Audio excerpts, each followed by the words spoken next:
So one of the things that we would constantly hear about on the campaign trail is a frustration with a lot of parents in particular with this idea of Common Core and some of the testing and some of the things that go into that. And it's called Florida Standards.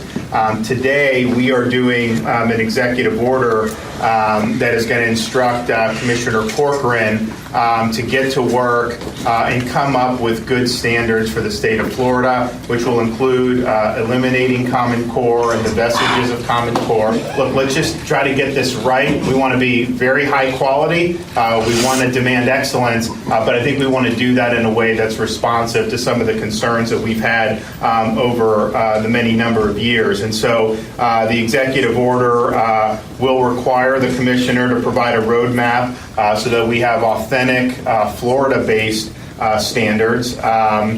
He's also going to tell us how we can increase the quality of our instructional curriculum.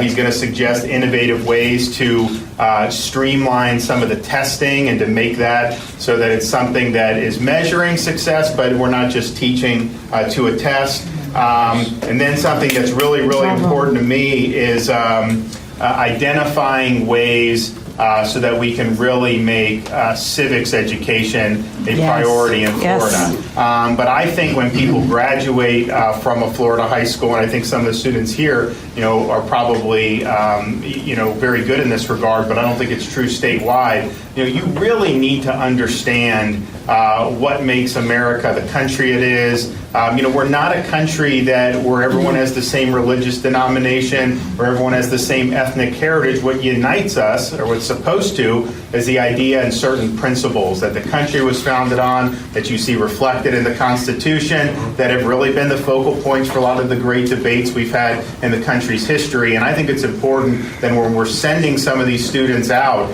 that they're not only prepared for a career or prepared for higher education, but they're prepared to discharge the duties of citizenship. But if we don't have folks that understand, what it means to be an American, are passionate about being citizens, that really undergirds everything else that we see, whether it's economy or all these other things. There's a requirement to make sure that our curriculum is up to snuff. And so, we're going to be, Richard's going to be looking at that and making sure that, particularly when you have things like American history, American civics, I really want to have an apolitical curriculum.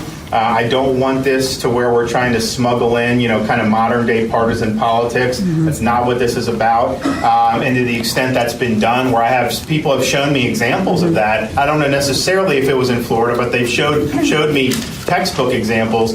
We obviously want to steer clear from that. And so that is going to be something that we're going to look at. And obviously we want to have input from the public on that. Yes, sir. What concerns were you hearing from parents and voters about Common Core that led you to make this decision? I think there was a concern about, they felt that it had been imposed federally, whereas they are protective of wanting to have these decisions made locally, and that's just apart from the substance of it. But then also you would have situations where parents did not like some of the curriculum. Maybe they had trouble even doing basic math to help their kids.